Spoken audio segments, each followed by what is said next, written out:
ونادى نوح ابنه،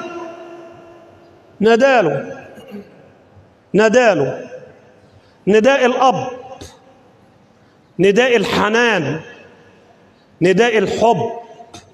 ابنك أعز مخلوق عندك، أحسن من أبوك، أحسن من الدنيا كلها، الوحيد اللي أنت تتمنى تشوفه في أعلى المناصب،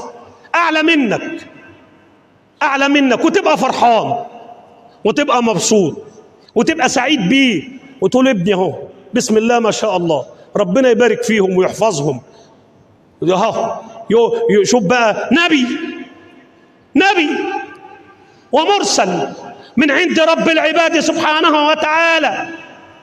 ونادى نوح ابنه وكان في معزل